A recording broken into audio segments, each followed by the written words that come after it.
guys, welcome back to my channel. So today we'll be learning about electricity part 2.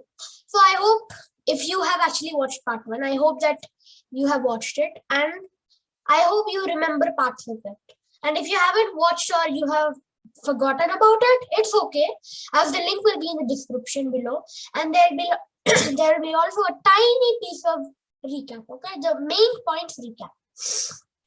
So without wasting time, I have one special point. In the next part, there'll be like a small quiz which you might need to watch the other videos for and just prepare a bit. This is the reason I'll be posting part 1 here also in the description below, okay? Below. So yeah, without wasting time, let's just start our video now. Let me just share screen.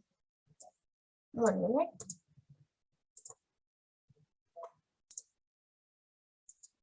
Yeah. So let's start.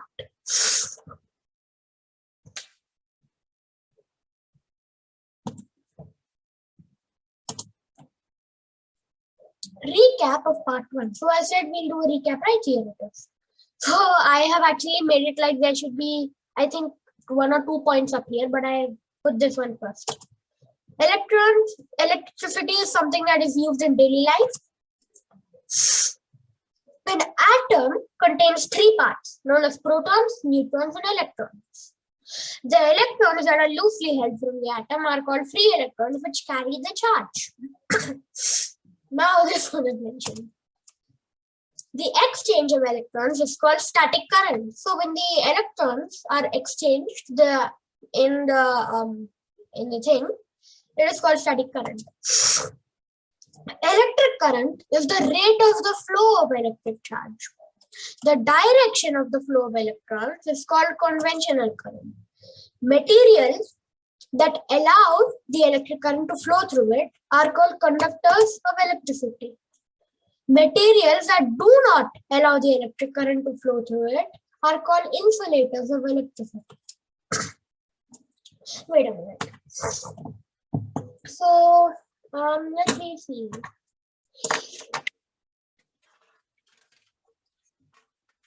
Inside here, or this whole geometry box, it's a conductor of electricity, as it's metal. Okay, it's metal.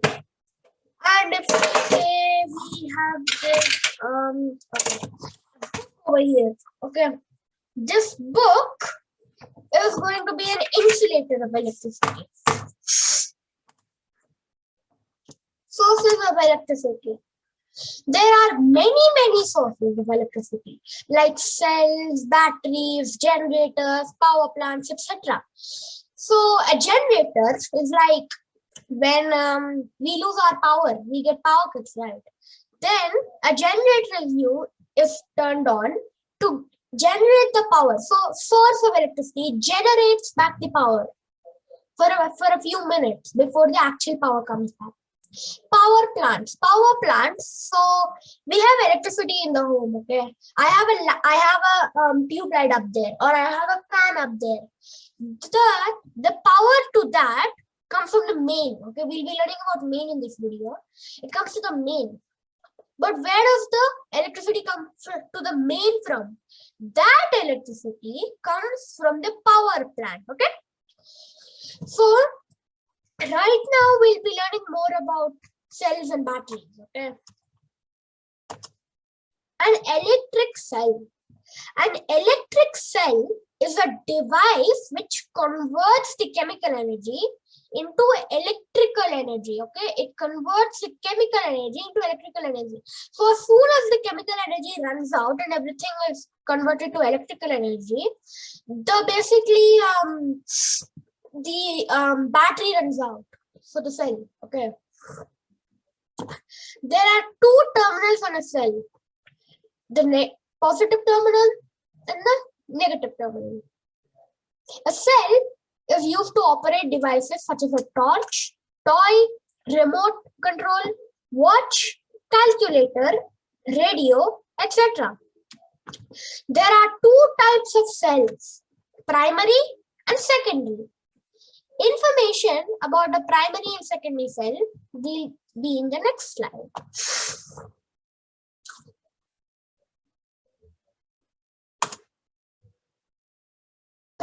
primary and secondary cells. In a primary cell, the chemical energy is converted into electrical energy. We have said in the cell it happens. But you can't recharge this primary cell. So it's an irreversible reaction. Thus, these cells do not have the luxurious feature of being recharged. So say I have a primary cell around me, okay? And you finished all the power for it. And then you are like, why is it not lighting? Why is it not lighting? And then you think, yeah, we can recharge the cell. But then you need to remember that the primary cell cannot be recharged. So you can't recharge a primary cell, okay? And examples of primary cells are simple voltaic cell, Daniell cell, the Slancher cell, etc. Secondary cells. The secondary cells convert chemical energy into electrical energy, but it uses a reversible chemical reaction. So here, the power inside it, so we can basically recharge this cell. So in primary cells, say we continue the same story. You think of recharging the cell, but you remember that primary cells can't be recharged. Then you remember also that you have a secondary cell which is also run out of battery. And you remember that you need to remember that secondary cells can be recharged. Okay. Okay, secondary cells can be recharged, but primary cells can't. So secondary cells are used in mobile batteries and car batteries. They also range in various different sizes and shapes. Examples are acid cell, nickel cadmium cell, NiCd cell, that is, lithium ion cell, which is like Li-ion cell, and then etc. Batteries and simple voltaic cells. So first we learn about batteries, then simple voltaic cell. A battery is basically a group of cells in one battery. A battery is used when one single cell is not able to generate the amount of energy and power needed. So if one cell, you have a primary or a secondary cell, is not able to generate the whole power needed for the electrical appliance, then you're going to use a battery. Okay. So a battery has a group of cells in one place, a battery. Okay. In this type of circumstance or arrangement, the negative terminal of one cell is attached to the other positive terminal on another cell. Batteries are used in electric cars, radios, torches, toys, smartphones, laptops, etc. So in an electric car which runs only on battery, you're going to use a battery instead of a cell or a secondary cell. And then radios, we use batteries in radios as radios they generate some voice, right? They need a lot of energy. And then torches, they need a lot of energy. Toys, yeah, you need them because many toys make sounds. And then smartphones, very important. Smartphones cannot generate enough power. We have cell phones, right? The ones with only the number pad, the permanent one. That one can be used with a cell. For laptops and then etc. Laptops, everybody knows that they're very important. Earlier, the term battery was specifically used to refer a device composed of multiple cells. However, its usage has evolved and devices composed of a single cell are also included. Simple voltaic cell. In 1800, an Italian physicist, Alessandro Volta, had discovered that when two different metals, so the two different metals were zinc and copper, they were placed in an acid solution, so the plates were connected together. When they were placed in an acid solution, their electricity was produced. Thus, the cell is called simple voltaic cell. The voltaic is actually kind of named after Alessandro Volta. The two metal plates were zinc and copper. Dilute sulfuric acid was the electrolyte. When the two plates are connected together, they make the light bulb glow. So basically, if you connect zinc and copper, plates of them together and place them in a proper electrolyte, for example, dilute sulfuric acid or magnesium dioxide, you can see that the light bulb glows. Dry cell. A dry cell is a primary cell mostly used in household services. It is made up of a zinc container, the base of which acts as a negative electrode or anode. A carbon rod placed at the center of the container acts as a cathode dipped in a mixture of manganese dioxide and carbon. The electrolyte is used as a moist paste of ammonium chloride. So you can use manganese dioxide or ammonium chloride. The brass cap on the carbon rod is used to seal the arrangement from the top to bottom. Okay. Their outer body is covered with a thick cardboard or a plastic material. The chemical inside produce electricity until the chemicals are exhausted. These dry cells are very cheap and portable. Compared to batteries or primary and secondary cells, these cells are pretty cheap actually. Here is a example of where, okay, sorry. Like here is basically the structure of a cell, of a dry cell. Okay. So here on the top is the brass cap that seals it from top to bottom. So that the electrolyte and the the electrolyte and then the carbon plus manganese dioxide liquid doesn't go off. And this is the carbon rod, the cathode, and then this outer body is a zinc container. Okay, that is the anode. Solar cells. The device used to convert solar energy to electrical energy is called solar cell. When multiple solar cells are arranged together, they constitute a solar panel. So when you have multiple solar cells with you and you put them together, they make a solar panel. Solar cells are widely used in calculators, wristwatches, traffic signals, street lamps, etc. Solar panels, okay, they are widely used in space stations and satellites. It is also as an alternative source of energy in remote areas. So it's like this. If you're in space, okay, you go in a space station or a satellite, and then you see that where are you going to get the electricity to be generated for the space station or the satellite to move.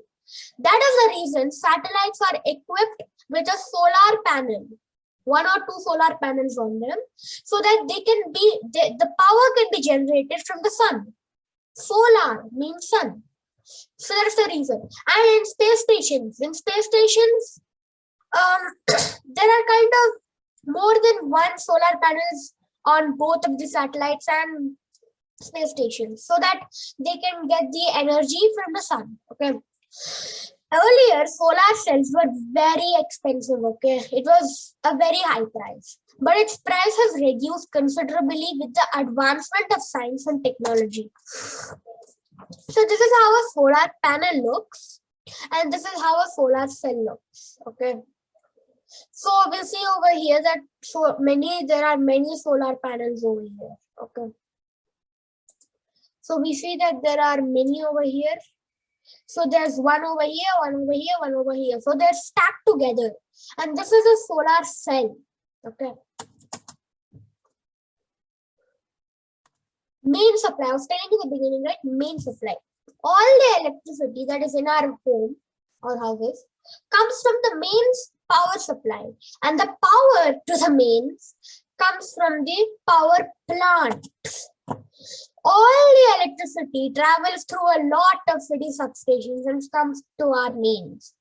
From mains currents, the electricity gets disturbed through wires to all appliances of the house. There are usually 3 colored wires used for the current distribution through our houses.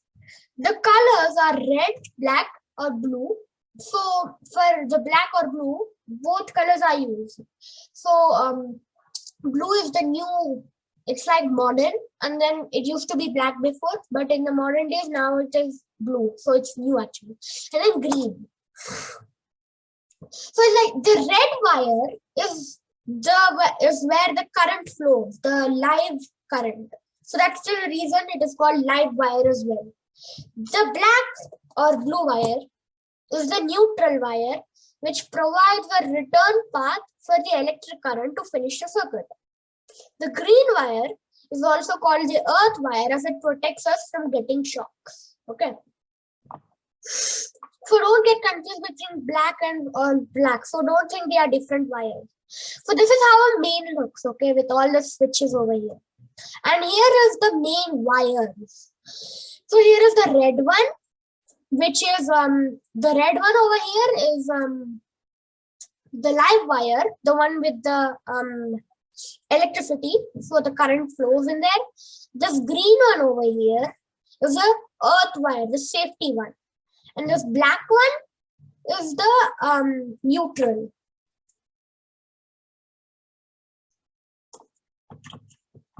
Let's just do a small recap on it.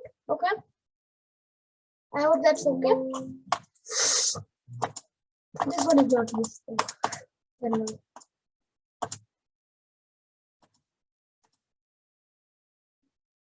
Yeah, so there are many sources of electricity like cells, batteries, generators, power plants, etc. And then an electric cell is a device which converts the chemical energy into electrical energy. There are 2 types of cells, electrical cells, primary and secondary. Okay, primary and secondary cells. In a primary cell, the chemical energy is converted into electrical energy by an irreversible reaction. These cells can be recharged. Okay, don't get confused between primary and secondary. These cells can be recharged. Secondary cells can convert the energy into electrical energy by a reversible chemical reaction. So these cells, unlike the primary cells, can be recharged. These cannot be recharged. These can be recharged. They are mostly used in mobile batteries and car batteries. Batteries and simple voltaic cells. A battery is basically a group of cells in one battery. It is used when one single cell is not able to generate the amount of energy and power needed. Batteries are mainly used in electrical cars, radios, torches, toys, smartphones, laptops, etc. Simple voltaic cell.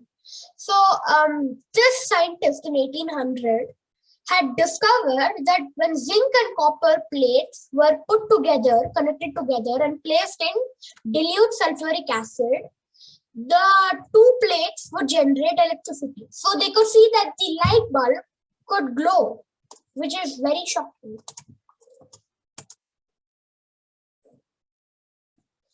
A dry cell is a primary cell mostly used in household services. It is made up of a zinc container, the base of which acts as a negative electrode or anode. The carbon rod at the center of the container acts as cathode dipped in a mixture of manganese dioxide and carbon. The electrolyte used as a moist paste of ammonium chloride. The brass cap on the carbon rod is used to seal the arrangement so that the liquids do not fall down, do not leak. Their outer body is covered with a thick cardboard or a plastic material.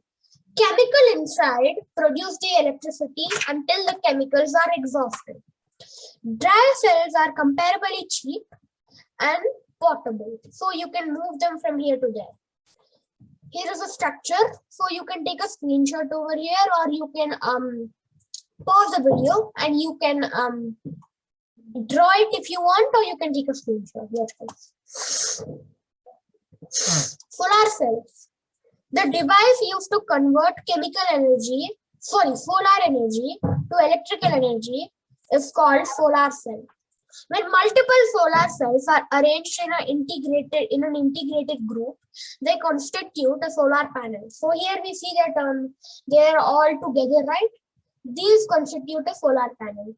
Solar cells are widely used in calculators, wristwatches, traffic signals, street lamps, etc. Solar panels are also used. So the solar panels are used in space stations and satellites. It is also used as an alternative source of energy in remote areas. Earlier, solar cells were expensive, but its price has reduced considerably with the advancement of science and technology. So here is how a solar panel looks, and here is how a solar cell looks. Okay. Main supply. All the electricity that is in our houses comes from the mains power supply, and the power to the mains comes from the power plants.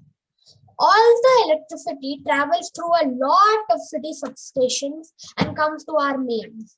From mains currents, the electricity gets disturbed through wires to all appliances of the house. There are usually 3 colored wires used for current distribution through our houses. The colors are red, black, or blue and green. So black or blue means that there are in 2 colors. The modern type is the blue one, and the olden type is the black one. The red wire is called the live wire, where the current flows. The black or blue wire is the neutral wire, which provides a return path for the electric current to finish a circle. The green wire is also called the earth wire, as it protects us from getting shocks. Okay. This is how a main looks, and this is how the main wires look. So here is the live wire, here is the earth wire, and here is the